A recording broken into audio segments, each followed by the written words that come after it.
This is Tommy's Outdoors 84, and our guests today are Dr. Natasha Phillips and Dr. Amy Garbett, who are researchers at SeaMonitor project. And as the title of the podcast suggests, we're gonna talk about basking sharks. But obviously, we're not gonna only talk about basking sharks, but a lot of other interesting scientific stuff around that. And I just didn't want to drag that intro for too long. So as usual, shout outs to the whole team at SeaMonitor, and especially for Ross McGill, who make all those SeaMonitor podcasts possible. And shout outs to Tasha Phillips, who are really the first person I contacted at SeaMonitor. And, this snowballed from there. And this is, I think, fourth or fifth episode of a podcast with those brilliant people working at SeaMonitor. Again, don't want to drag it for too long. Just a quick reminder that the video version of this podcast is available on YouTube. So if you wish to see us talking and you only listening to this on any audio only platforms, you can head on to YouTube, punch in Tommy's Outdoors into the search box and subscribe to the podcast.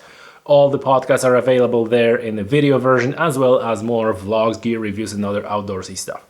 And now, without any further ado, ladies and gentlemen, Tasha Phillips and Amy Garbett and Basking Sharks.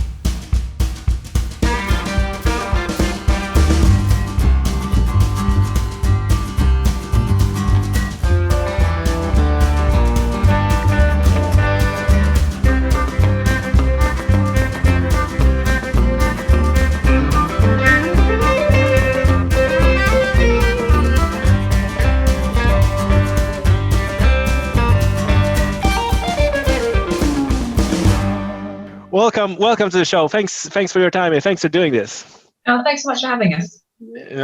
Listen, guys. We are going to talk about basking sharks, and I just can't wait to ask you all the questions. But maybe let's start like we usually starting with the round of introduction. So really, what I'm always interested in is like how you get to the point where you are when you're doing this awesome cool stuff that you're doing. You're researching basking sharks and flapper skates and all these, that just sounds great. And I'm always interested whether you were, from a little kid set out on this path and or whether, you thought you're going to be working in big finance or big tech. And at some point there was like a shift in your life, and it's like, oh, there's this other career path. And do you want to go first, Tash? Yeah, sure. So I'm Dr. Natasha Phillips, and now I'm a postdoctoral researcher at Queen's University Belfast, and I'm the biologging and biotelemetry lead for the basking shark and the flapper skate research on the SeaMonitor project. And to get into this, I suppose, I'm one of those people who've always known what they wanted to do. Like as a kid, I've always wanted to be in marine science, and I've just been very, very lucky to be able to follow that career path to where I am now, which is very much the dream position for me. I mean, working with these big charismatic fishes and trying to work to ensure their survival for future generations. Awesome. I actually wanted to be in science more than marine biology. I kind of ended up in marine biology. So I started out with forensic science, and then I've always liked animals, so I thought I'd combine the two. So I did a master's in animal behaviour and welfare, and then a PhD that focused on biodiversity and conservation. So that's how I got into this. And my PhD was actually more on smaller animals, but all the techniques are just transferable to big animals. So I've been lucky enough to get a postdoc working with the SeaMonitor project at Queen's. Okay. And for our listeners, this is obviously not the first episode with people involved in SeaMonitor project. Like, how is it going overall? Is it on the right track? In general, the whole big project, because it's a multi-year project, right? Yes, yeah. Well, obviously, as with most people, we've had some delays because of the pandemic. So that has put back, our fieldwork at least, but other partners on the project have been able to do elements of their tagging. And obviously, there's an awful lot of work behind the scenes. We're not in the fields every day, unfortunately. So there's a lot of work that we can be doing even while we're based from home and on the rare days that we get to be in the lab. So we're still on target and we're still doing well. So we're really looking forward to being out on the water next year. And that's actually a good question. Maybe a good question for me, by me now. Are you more of a in the field kind of researchers and you're mainly out in the field and doing stuff, tagging animals, measuring them, whatever you do, or you're more based in the office and you're crunching data from the sensors and stuff like that? Because I find that when I talk to various scientists, sometimes it's in my head this romantic image of people at high seas and breeze and birds and they're like, no, I'm actually in front of a computer writing scripts and crunching numbers. Yeah, unfortunately that's a big part of it. I like the fieldwork aspect of it. It's always the part you look forward to, but a lot of the actual research comes from crunching numbers, being on your laptop and thinking about the questions. Right. Okay, but you're also spending time in the field. That's yes, yeah. That's the bonus of the job, I think. That's the part we all look forward to. Amy, listen, I have a question specifically for you because I was looking at your research and obviously both of you, Amy and Tasha, if anyone is interested at ResearchGate, you can find all your publications, all the papers, and I think that each of these papers alone would be a material for a separate episode of the podcast. It's just so I was trying to kind of get all the questions into this format. And can you explain to me and our listeners what is genetic connectivity and bioinformatics? These two terms that kind of sounds cool, but I have no idea, what it could be. For genetic connectivity in the SeaMonitor project, particularly, we're looking at how gene flows between different hotspots or between different populations or individuals. And that's how it makes a viable population and how the animals survive. If there's connectivity between regions and animals are not isolated to one area, gene flow is able to be connected between two areas and increase the diversity. Okay, so is this the situation where you have like a eastern population of an animal and a western population of an animal, and they're the same species, but there's a slight differences if there's no connection with the genes? Is that what we're talking about? Not necessarily. It can be on any different scale. So even small animals that just live on the same beach. Between one bay and another bay, there can be connectivity if they share gene pools, but it can also be for like large animals that migrate. They can be globally across from the Atlantic Pacific. So it really depends on the species. And we don't know too much about basking shark genetics, but the connectivity we're looking at is to make sure that there's the different hotspots that we find for basking sharks. Are they interacting with other basking sharks in other areas? Right, but this is a mechanism that ultimately, in a large time scale, leads to evolving different species or different kinds, right? If there's if they're isolated and they're not able to mix, that's one of the ways that species can diversify into two subspecies. Yeah. So that's genetic connectivity. And what about bioinformatics? Is this the crunching number part? It sounds like crunching number part. That one is definitely at least one podcast, if not two, to talk about bioinformatics. And it's a big area and so many different areas that can be focused in on it.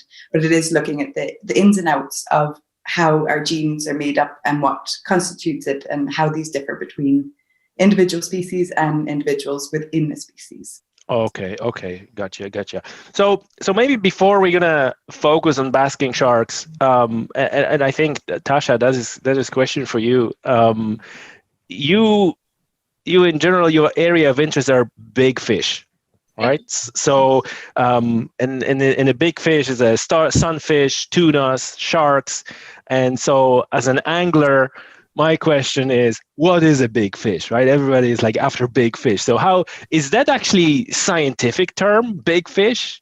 No, not really. No, I tend to put as my interest thing in big fish. Otherwise, I'd have to put something like pelagic megafauna, and it gets a bit mouthy if you start Pelagic megafauna, I like this. But yes, my main interests are in big fish and in like conservation, ecology, movement patterns. And so my PhD was in a lot of these elements of ocean sunfish ecology, which is the world's largest bony fish. And even before I got into a more academic career, the first big fish species I was working on was actually the basking shark.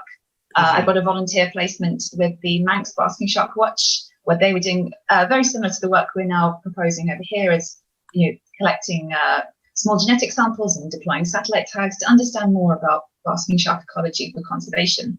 But obviously I was a research assistant then, just kind of taking notes, and so now to be part of such a massive program to take those areas forward in UK and Irish waters is so exciting.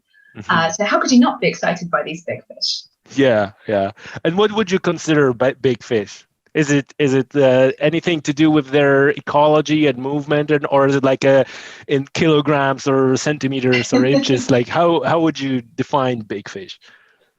Well, I guess defining megafauna is always tricky because anything that's, there are specific definitions of things like the myofauna, and there are different size classifications. So I guess for me, it was more my interest are in fish that travel long distances. So they don't have to be particularly big. We know fish of all different sizes can do really interesting movement patterns. But with something like the basking shark, where you've got this endangered species that can be up to 12 meters in length, and yet for most of its life, it just disappears into the open ocean. I love the fact there are fish this big that we still can't follow very easily. And we have no idea about the secrets of their life history. Right. But in order to protect them, we really need to know, where do they go? What do they eat? What depths are they at? And so that's what really excites me about the SeaMonitor project, is the fact that we've got the flapper skate and the basking shark, and by answering some of these questions about their secret elements of their lives, we can make a real difference in their conservation. Yeah. So what's the status? What's the conservation status of basking sharks, and how their population looks like at the moment?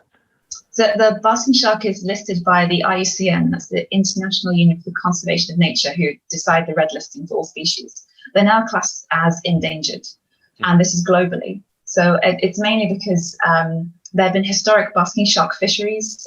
They were once really prized for their oily livers. And said that the whole city of Dublin was once lit by the oil from basking sharks. Exactly. I'd like to repeat that, because that was a shocking fact that the entire city of Dublin, the streets were lit by the lights fueled by basking shark liver oil. Yeah, it's incredible. It's, And of course, they were being fished like all around the world. So like there's fishery in Ireland, there's been one in Norway, there's been one off the coast of America. Lots of places were fishing for basking sharks, and obviously it was a really vital source of employment for local people and for regional fisheries. But it was only obviously as fisheries became more mechanized that more and more fish could be taken, and it became unsustainable very quickly. The basking shark, unfortunately, has these life history traits that they're quite long-lived. We don't think they have that many young or that often. And so it's been hard for them to kind of keep pace. And so now we've got so few of them. Obviously, we'd like to learn more about them, make sure we've got these protective measures so they have got a chance to bounce back. And is there the recognition that they require some conservation effort or protection came out of the fact that, like you said, the fishery become inviable, and there was less and less of them, and it was harder to get that precious oil, or whether just a invention of the electrical lights and stuff? I think it was a bit of both. So there was definitely better technology was available, other oils became available, and at the same time the fishery became basically economically unviable. It wasn't worth fishing the sharks. They were taking too long to find, and it just wasn't worth it in the end because there were so few of them. So it wasn't really stopped for conservation reasons, but it was stopped just in time for the sharks to be able to maintain some population. And obviously now, because people are more aware of environmental issues, that they've got this chance now to come back. So that was you already answered my follow-up question, whether it was they just stopped because it wasn't viable and nobody particularly was worried about the numbers, or someone said, yeah, we need to protect them. So it was the former, and then later on, okay, we need to. But it's difficult to do like a census of basking sharks and to find out how many there are in the first place. We still don't really know these questions, so it's always a difficult one to judge how many fish are left in any kind of fishery. So it is a challenge. Yeah, and so what techniques and what technology you're using in SeaMonitor to monitor or to find out something about these sharks? Yeah, Amy, do you want to talk about side of things, or do you want me to? You're the tag expert, so you can go first. All right. Well, primarily the whole point of SeaMonitor is to use innovative tracking technologies. That's one of the main aims of SeaMonitor, and obviously we've got the EU funding from Interreg and supported by SUPB to use this new technology. Mm-hmm. So we're going to be focused primarily for the basking sharks on using satellite tags and acoustic tags. Huh. So obviously satellite tags have been used in studies of basking sharks quite a few times in different studies. They've come fascinating results. Mm-hmm. And these give you really detailed insight on the shark movements for up to 12 months. And then the tag will pop off and it floats to the surface and it relays its data, and you can get the data back in the lab and look at where the shark has been. So that's really fascinating insight. And from that, we've seen that sharks tagged in Ireland have actually crossed the Atlantic to Cape Cod in 993 days. Whoa. And there's different things satellite tags can offer us, but obviously they don't last very long. So we're also combining this with acoustic tag technology. And the acoustic tags have a much longer battery life, so they can last for up to 10 years. And whereas the satellite tags are maybe the size of like a mobile phone, the acoustic tags are much smaller. They're about the size of like a USB. They're really tiny. Wow. And they set out this like little pinging noise that's like a unique code for each shark, so we can identify each individual. And when they go past receivers that we deploy at different points around the coast, these pinging sounds, these unique codes, are detected by the receivers. So we can say, shark number 1 was here yesterday, wow, and maybe it's there today. And over a 10-year time frame, you might get lots of different records all over the place. So although you might not see every step of the shark's journey, you'll know specific hotspots of where it's been, and if the same individuals return year after year. So by combining the satellite tags that give us the detail and the long-term hotspot maps of sharks coming back, we get this detailed and long-term view of basking shark hotspots and movements and connectivity between populations. Wow, that's fascinating. So I presume that the limitation of the GPS tag is obviously when the shark surfaces. But so this is a question, like how much of their time they spend, because we know instinctively basking shark is a shark you can see near the surface feeding and all those drone footage, but are they actually spending the entire life close to the surface, or are they spending some time of their life deep in where the GPS tag doesn't work? So this is where I'm heading with this question. Like a GPS tag, obviously you don't have a data if the shark dives. Yeah, so it's not actually a GPS tag as such. The GPS is a system that obviously has to work when the animal's at the surface. So in the SeaMonitor program, I believe the seals are using GPS tags because they surface often as air breathers, as they can use GPS. So for us with the sharks, the satellite tags we're using is a different system. So they record. Okay, so there's satellite tags, but not GPS tags. Yes, so you got me here. I just assumed that the satellite tags means GPS tag. Okay, it's very, very similar in that.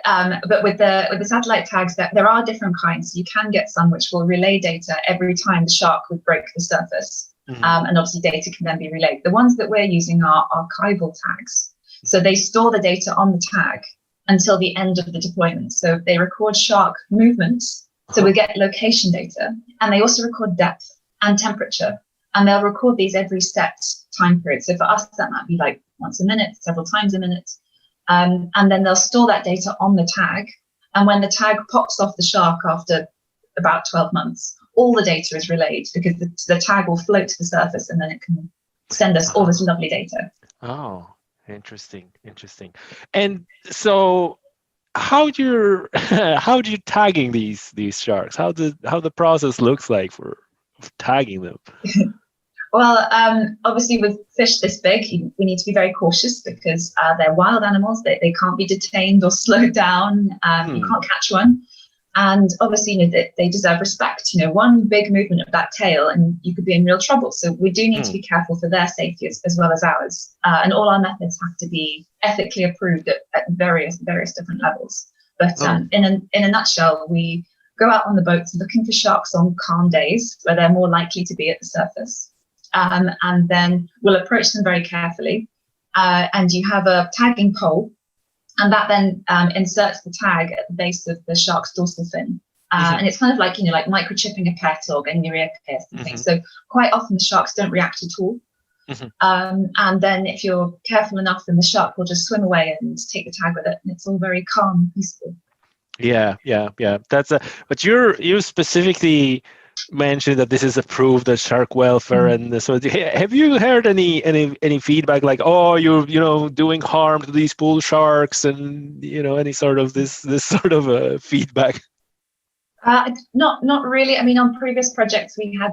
I mean, one thing I guess is good is the fact that people are saying these things from a place of concern of animal welfare, which is obviously the top priority for all of us. But I mean, Amy, do you want to describe the licensing process that we've been through? Oh, please. So there's a licensing process. Oh, yes. Oh, wow. Yeah. Yes. Very. Please. It's a very thorough procedure to be able to do any of these things legally, and it has to be approved by the Home Office or by the government in the region. So down south in Ireland or in the UK.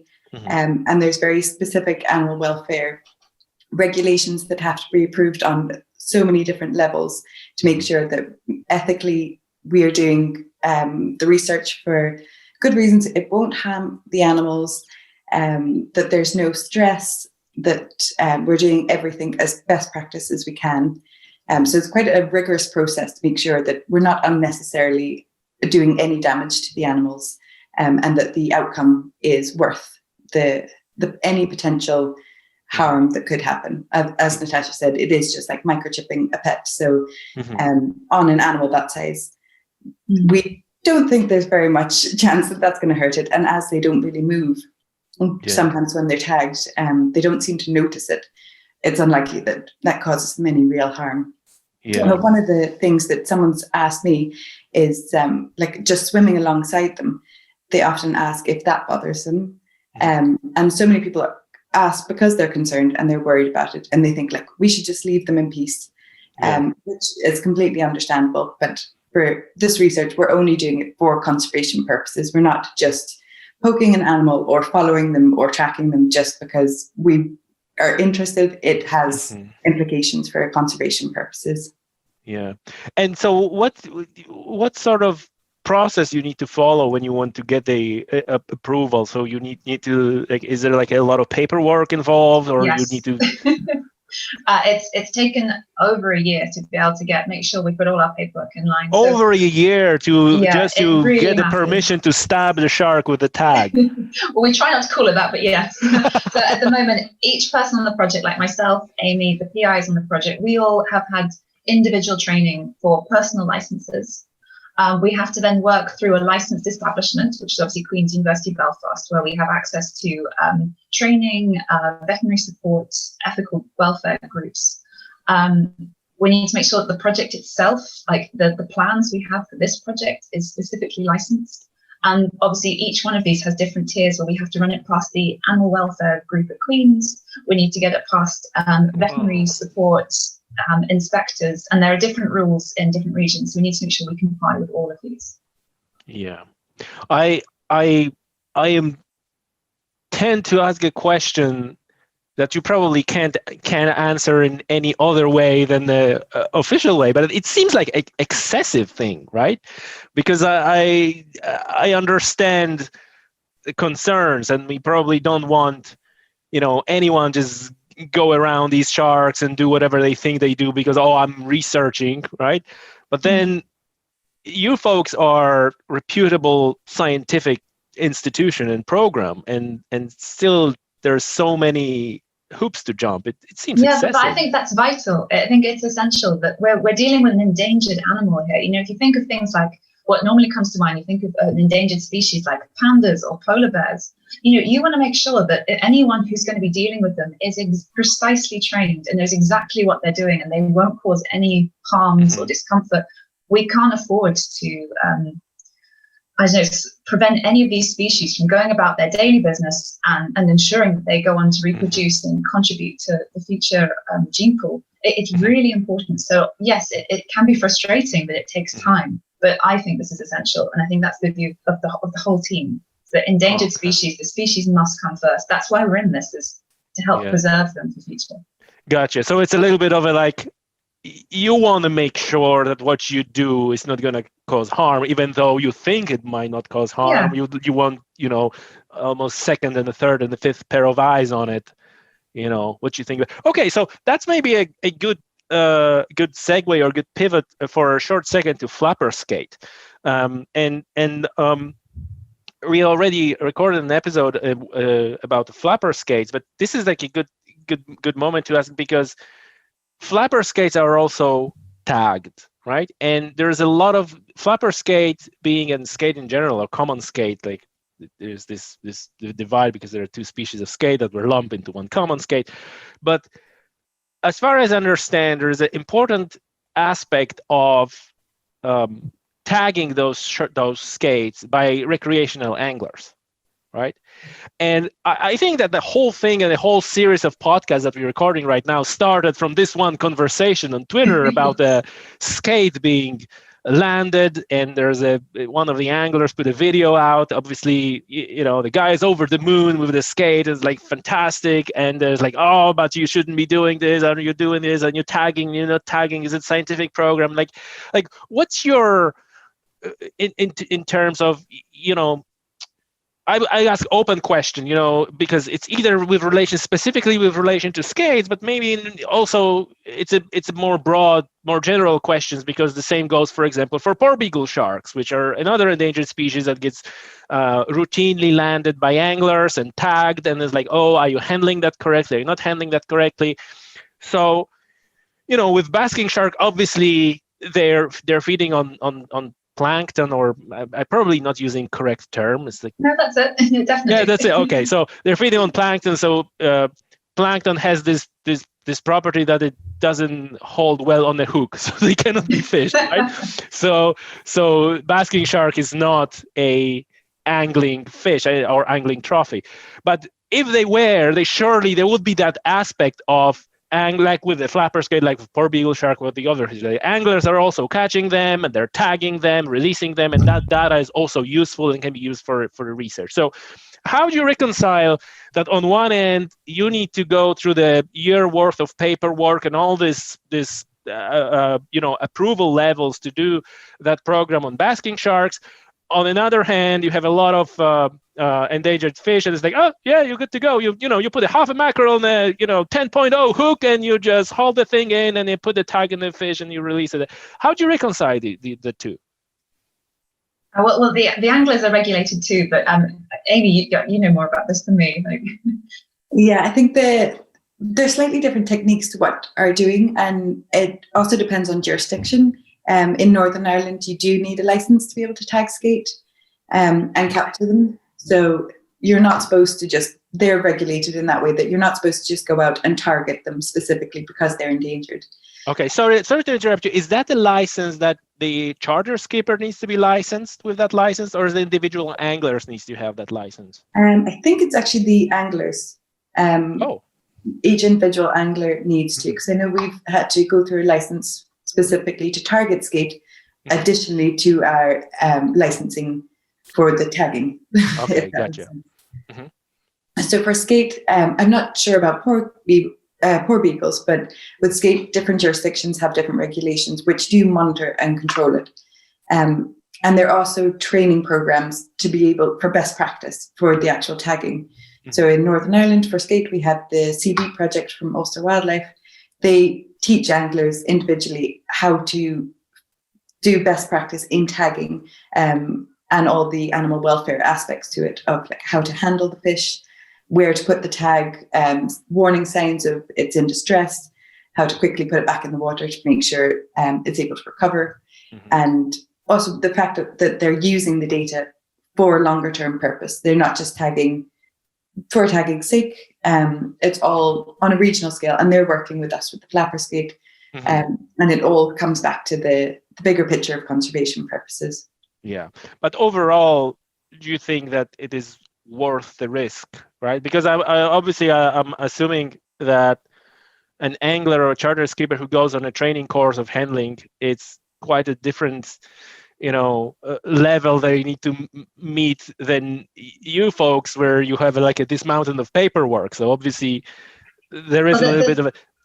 I mean, I can jump in on that one. At least, the paperwork is different depending on what kind of tags that you want to deploy. So the main thing that we have that is different is that we're using electronic tags. So obviously, the satellite tags that we're using, or the acoustic tags, there's an electronic purpose to it, an element to it, which makes it a little bit more complicated. So that is the element that for us requires the extreme levels of ethics and review and licensing. Whereas for the anglers, they tend to use Floy tags. Yes. And the Floy tags, as you know, the little plastic ones with an ID code. So again, uniquely identifies the fish, but because it's a fish identifying marker, not an electronic tag, there are different levels of welfare associated, and they're obviously a lot smaller than the ones that we're using. They're like the ones you see in your clothes when you buy new clothes. It's those little tags. Yeah. So obviously, once the anglers have gone through and got their licensing approved for flapper skate, for example, from DERA or from regional groups, they also then undertake training in best practice from CD or similar groups. It's really extensive training. It's really nicely done. We've done it as well, and they take people out in the field to practice with other licensed anglers. So the anglers do have to work really hard for their licenses, and obviously they probably have more experience handling animals probably than we do, because they'll be out in the field for their passion, whereas we're only out in the field when we get the chance. Yeah. So I think it's a balance of experience and also what tags you're using. Yeah. Well, it's interesting to hear that the anglers, because like in the Republic of Ireland, you don't have a training for anglers, and in fairness, that's usually not angler who is handling the fish unless they go on their own boat, right? But I'm 100%, I'm 99% sure there's no training for, there is a voluntary training, but it's not like formal requirement that you need any sort of a license to, go ahead in your boat and catch a porbeagle shark or flapper skate or anything. But overall, assuming that the significant, well, maybe not significant, but a portion of these fish are being caught by, let's say, untrained anglers. But usually it's a charter skipper who, like you said, have years and years of experience in handling those fish, probably previously from commercial fishing experience. And there is obviously some mortality rate on those catch fish. It's right? There's no way about it. Do you think that overall it is worth the risk, given all the data, like all those fish are getting tagged, and there's a lot of fish tagged by anglers, like you said, because there's a whole bunch of them, and they're doing that. Some of them are like compulsive, obsessive, and then doing that every weekend or something like that. So I'm assuming they tend to tag much more fish than researchers. Is it worth in the end, or you think like, well, is it like part of you thinks like, well, I'd rather those folks not mingle those fish and not put those tags, we good with what we do?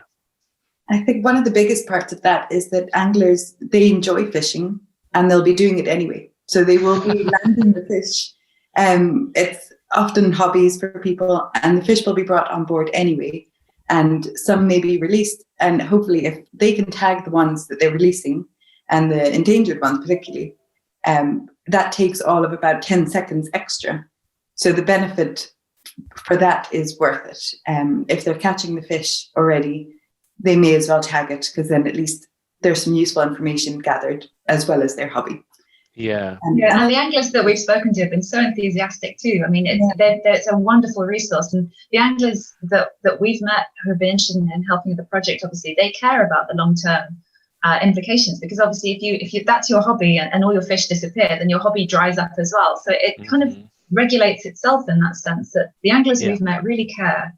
And that's the thing that really matters, is that the animal welfare always comes first. Yeah. And I mean, I suppose in terms of talking about mortality after capture, I mean, that's something that we're actually able to examine using different kinds of tags again. We'd like to be using accelerometers on some of our fish, and that's the aim for part of our work in SeaMonitor, is to look at how capture, maybe different methods of capture might affect the fish. So we can use accelerometers, kind of like the ones you get in your mobile phone. So if you turn your phone screen, it automatically turns. That's because an accelerometer in there tells you tells the phone which direction it's facing. So if we put this on a fish, a very similar technology, it'll tell us exactly how the fish moves in different 3 dimensions. So we can get an estimate then of fish energy use, as well as how the fish is moving in its environment. So we can look at recovery times, for example, after release. So with other fishes that we've been using, like the sunfish or the tuna work I've been involved in, it's been a really valuable way to see how long it takes the fish to recover and resume normal swimming behavior. So part of our work with the flap escape is to look at this and say, look, how long does it take them to recover after they're released by, catch and release angling? Wow, so it's something we can actually examine really closely, and that again can help inform best practice for anglers who would like to be involved in this practice. Is there any data that you would be comfortable sharing in regards not that we have yet. That's the unfortunate thing. So we haven't been out on this yet, but so far from the tuna work, we'll be reporting on something similar soon. And they're able to obviously detect then when the fish start feeding again and things like this. So you can tell the fish is then back up to speed, or if it's still in the flight response after it's been released, maybe it'll be swimming for a bit longer at an increased tail beat frequency. So maybe with the skates, if they're disturbed after capture and release, you might see them swimming for longer than expected. Or, and obviously we'd like to see a sudden burst behavior, which means maybe the skater jumping onto prey. So there are lots of different things we can look at on this to try and improve best practice. Of course, we're always trying to improve our welfare, and I'm sure it's the same for most anglers. They want to catch big fish, and big fish only stay there if they are allowed to grow and get bigger and bigger. Yeah. Oh, listen, I'm absolutely delighted that you said that, like, that thing that most anglers are actually want. They care about the fish, they care about the welfare of the fish, because this is this important point. If the fish is gone, angling is gone. Thank you very much. So it just makes sense. No, the angling community has been so valuable for us. It's something that we've been really grateful for, particularly for the skate work, obviously. That the number of anglers who've been in touch with us or through Sea Deep, it's really heartwarming to see how the whole community can come together to conserve a fish that no one really knows anything about. Yeah. So now is maybe a good moment to say, like, if you're an angler, if the angler is listening to this podcast, and obviously many of anglers will, what would you advise what they should do to get involved, or whether it's just like keep doing what you're doing, just make sure that you have a tags, or charter skipper that you're going with have a tags, or is there anything that you would recommend doing to get in touch or whatever to help the research? We have another part of the skate work that is a genetic program. So anglers can get in contact with us and get some genetic kits, and we can go through training with them of how to best practice take a small genetic clip that we can use. So they can, via social media or email addresses, or through you if you want to. Absolutely, yep. They can get in contact with us, and we can provide kits, or if they're in the North Sea Deep, for tags and IFI in the Republic, they have Ploy tags that they're able to provide, and the genetic kits as well. All right. So you're saying, like, to contact SeaMonitor, and so that's probably worth mentioning the SeaMonitor Twitter. If anyone's on Twitter, we're SeaMonitor1 at SeaMonitor1. If you get in touch with that, then we will be in contact really quickly, because we'd love more people to be involved. Oh yeah, you're very responsive on Twitter, and obviously I'm going to put the links to SeaMonitor and all the relevant links in the description of the show.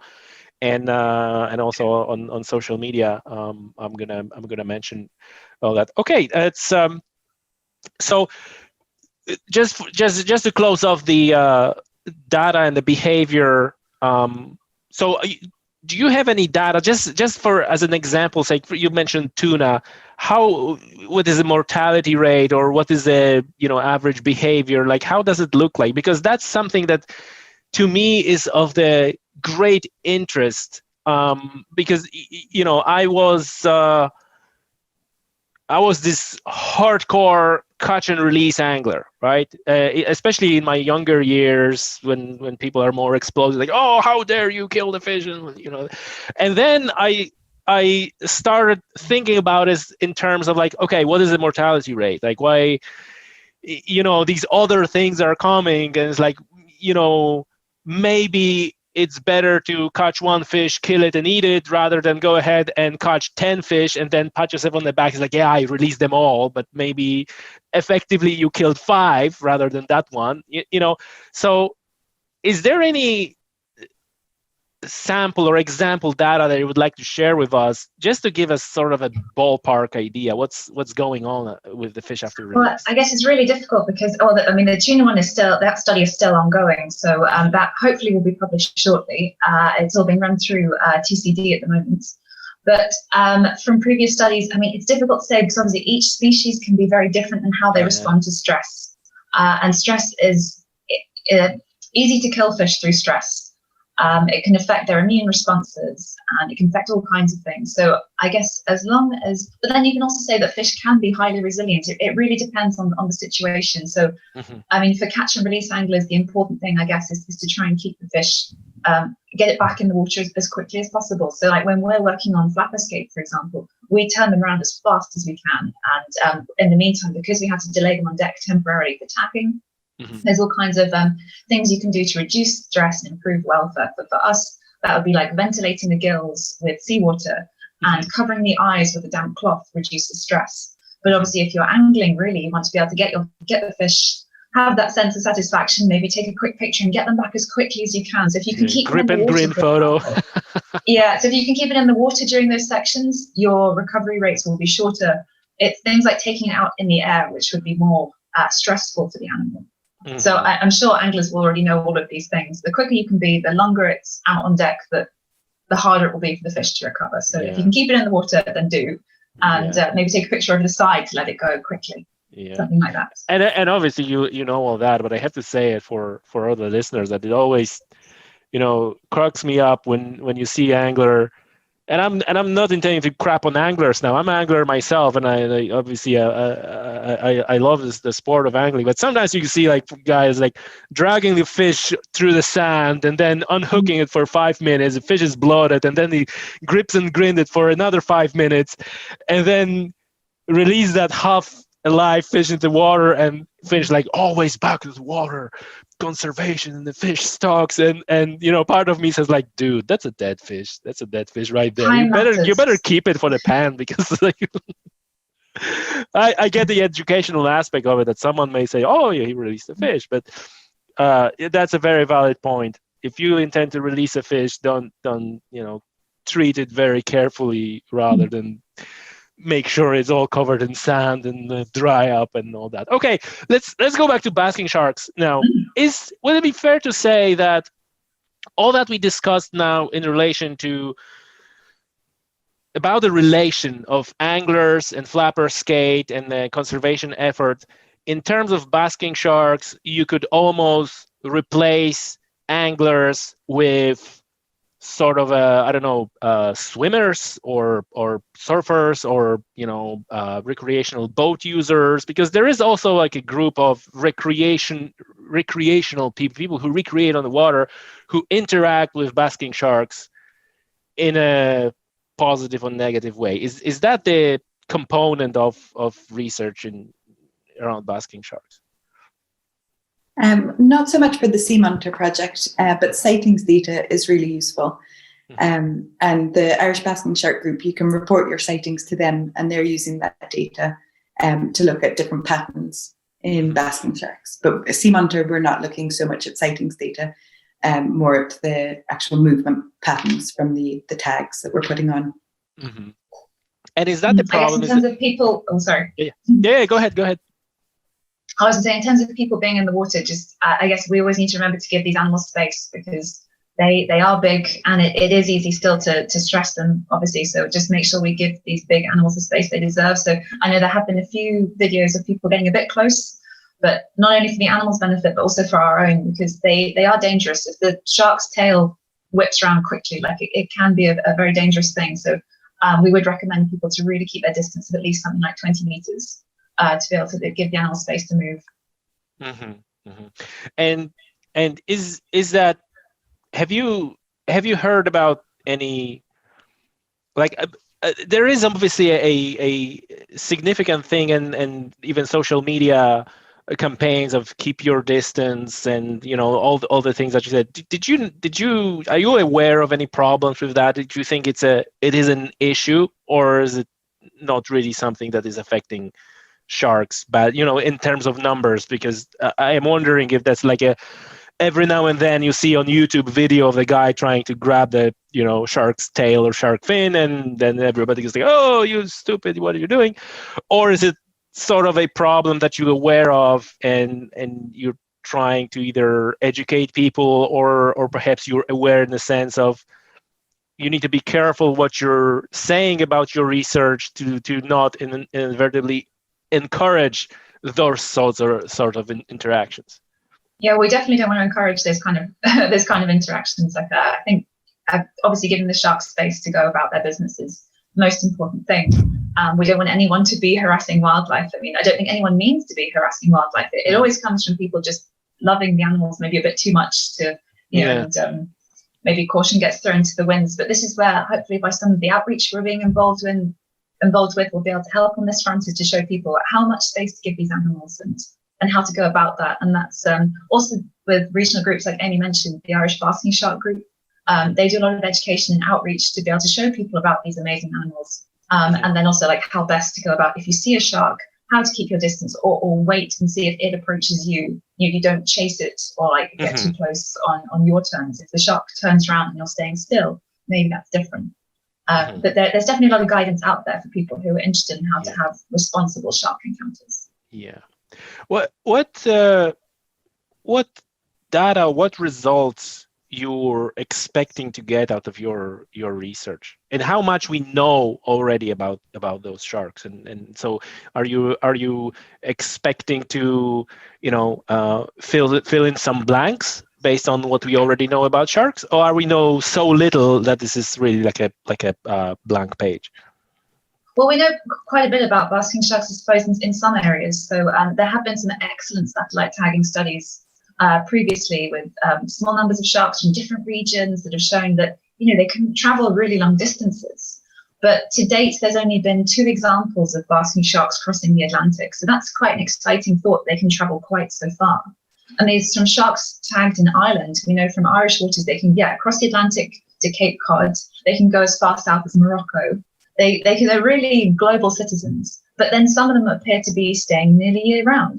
So there's lots of different strategies for basking sharks, and that's the thing that we need to hone in and say, look, how much they're using different areas. So from these tagging programs, we can say, I don't know, are they regularly being seen in these hotspots? Is it the same animals using these hotspots? Or are they just moving kind of in a more wandering pattern, following food or temperature or other elements of their habitat that they're looking for? So these are the kind of areas that, why are they using these areas is the big question. And is it regular over year by year? Can we call it a true migration if they've all got these different strategies? There's some bigger questions there that there's some proper knowledge gaps we hope to fill. Yeah. And how much we know for sure about their life history and strategy? Like for sure we know about basking sharks. I don't think too much we can actually confirm. More information is always better, especially in terms of endangered species. And for example, like the number of pups, we don't know how many young they have. We only have small examples of, I think one individual female had 5 pups and 1 stillborn pup. So that's the only estimate really we have of how many offspring they have in one go. But that could be a rare encounter, that could be the norm, that could be, we just don't know. Right. And that was from a fisheries capture, wasn't it, as well? That was from the fisheries, so that wasn't exactly a natural birth either. Could have been stress-induced or, lots of reasons. So still so much we don't know, and I think the more information, the better, to confirm the things we think we do know. Right. I think this is a problem from interviewing scientists. We're not allowed to say forever. You can never prove anything. You've only got data to confirm a theory, and so you can never confirm it. It's exciting, and there's so many questions and possibilities. And the more information we get, the more we can kind of refine our theories and be like, this is what we think is happening. We're really confident. We're really, really confident. Mm-hmm. But more evidence might come in at some point in the future that might change that. So for us, it's only ever going to be a theory, no matter how confident we are about it. Yeah.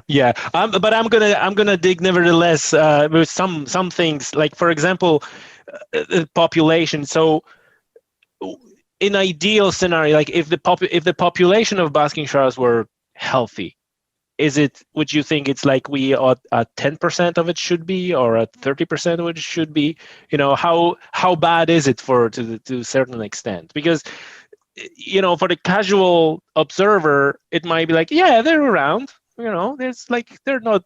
If you compare that, for example, to I don't know, porbeagle shark, there seems to be quite common. That could be a regional problem, I guess, is the fact that you can seem to be quite common. I mean, with the flapper skate is a great example of this, that in certain hotspots, they seem really common. So like in the Standard Jura in Scotland, they're relatively, if you go fishing for them, there's a good chance you will actually catch one. But that's because they're kind of been left in these like refuge areas where it's ideal habitat and they haven't been persecuted. And obviously now for the skates in Standard Jura, they're protected by marine protected areas. They really look after them there. But then if you just travel outside of that, you might not get any. So you might get regional hotspots where you're, yes, they appear to be common, but how does that relate to the broader population or how many there are? And those are really difficult questions to answer for wild animals, particularly ones in the sea where you can't exactly number them all and count them later, like they just disappear. So I hope that's something that we can build on throughout this study, is to be able to understand how an understanding or like an estimate of how many we have, and whether that's something that's giving a positive indication that these conservation measures might be working. Yeah. Can you explain that disappearance of the basking shark? So are they just showing up in a certain time of the year to feed on the surface, and then they're gone, and we don't know really what's happening with them, or we know something thanks to your tagging programs? How does that look like? Unfortunately, we haven't actually started our tagging yet. So ask us in 2 years. We might be able to give you a much more rounded answer.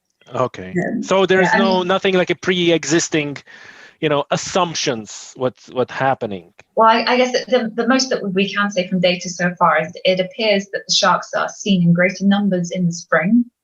And then again, like maybe at the end of the summer and the autumn. So we get kind of like a wave of sharks at that point. But it really varies between years. And so about 5 years ago, say, we would have said that like Malin Head was a perfect place to think of a basking shark hotspot. They seem to be there every year. But then over the last few years, there have been very few at all there. It seems the sharks have completely changed their movement patterns, and we don't know why. But then obviously from this year during lockdown, we were given so many sightings and video recordings of the sharks at Malin Head again. So it might be there's some kind of natural cycle as to where the sharks are going, or maybe the plankton bloom was particularly good that year.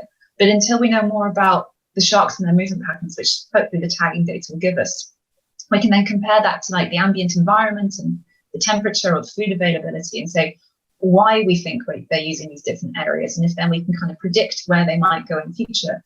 I think that's the more kind of questions these lead on to. But it's really hard to understand not only what an animal does, but why it's doing that. Right. And that's the real challenge for us. Yeah. Okay. I just want to switch the gear for a second and ask you a little bit of a kind of evolutionary question about basking sharks, right? They're feeding on plankton, which is kind of similar life strategy like whales, which obviously evolved much later than sharks. In the timeline of sharks, are basking sharks like a new invention? New nature's invention, like, oh, let's, obviously I'm paraphrasing now, but let's have a shark that instead of having big teeth and feeds on this big predator, feeds on plankton. Was it are these strategy for sharks evolved later, or in the timeline of sharks, or was it something where the sharks began its existence and then moved on to being predatory fish? I think evolution is more on a scale, so it's not really before or after, it's just a gradual change. And basking shark actually do have teeth. They have tiny little teeth in their mouth that we don't really know what they're used for. potentially mating, or intrauterine cannibalism. So they're siblings in the uterus. So maybe if you can explain that to because I kind of nodded, but maybe a lot of our listeners don't know that. So can you explain that? There's a intrauterine cannibalism is where in the womb, in the stomach, when the pups before they're born, they can choose to eat their siblings before they're born as an extra nourishment. There's many different reasons why. So that's why teeth, that's one of the theories of why basking sharks have tiny teeth when they're not able to get plankton when they're in the uterus. They then feed on their neighboring babies, brothers or sisters. Yeah, and that's that happens in many species of sharks. It's like a part of the thing that is happening. It's not like, oh, every now and then this happens. It's like a thing that is always going to happen in certain species of sharks. Yeah, it's common. I'm not quite sure the reasons behind it or what they think the benefits are. But I do know it happens. It's quite common in sharks. It's really, really bizarre. Yeah. Especially for basking sharks, people don't think of them like this. Everyone's like gentle giants. Like when they're really small, they don't seem that gentle. That's very interesting. Okay, so going back to my question on, I understand this is on a scale, but is a plankton eating shark something that appeared later in the evolution of sharks, or were they around pretty much from the very beginning of sharks, or we don't know, like many things we don't?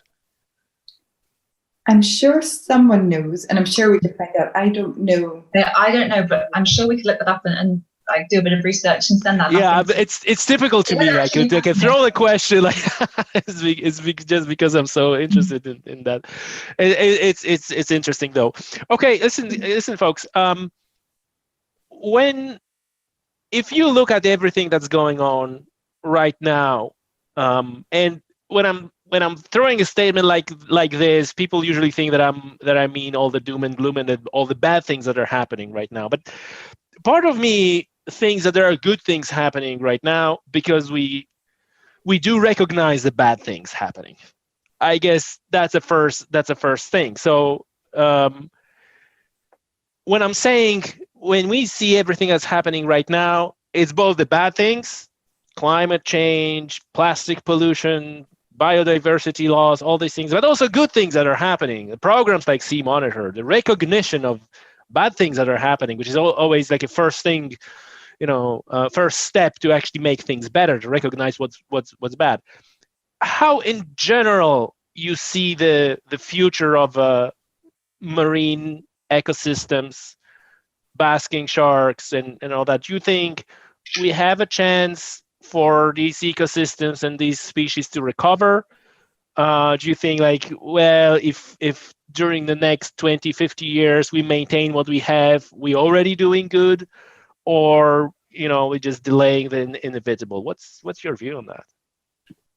Well, I mean, personally, I always think there's cause for hope, but I do think we need to act now and very quickly to be able to maintain what we've got and try and improve it. But the thing that gives me real optimism for conservation and the marine environment is the way that people have become more interested in it in the last few years. I think, after we've all seen like the big documentaries like Blue Planet and Planet Earth, and the way that seems to have inspired everyone to try and do their bit and maybe we should use public transport or walk rather than taking the car, or like maybe we'll try and eat less meat, or there's lots of ways that everyone can contribute to try and cut down their impact on the natural world. I mean, it's amazing and inspiring to me to show how many people have taken up that kind of call to arms to do something about it. I think that really gives me hope that people really care. And when people care, politicians will then listen, and then programs like ours get funded, and then hopefully the research will then go back to inform government, and it'll be a positive feedback cycle. So I have hope for the future. Yeah. Right. But what about you, Amy? Maybe I'm being too optimistic. What do you think? It might be a bit optimistic, but I do think things are looking up, and I think any small change is a change in the right direction. And there's hope for conservation yet.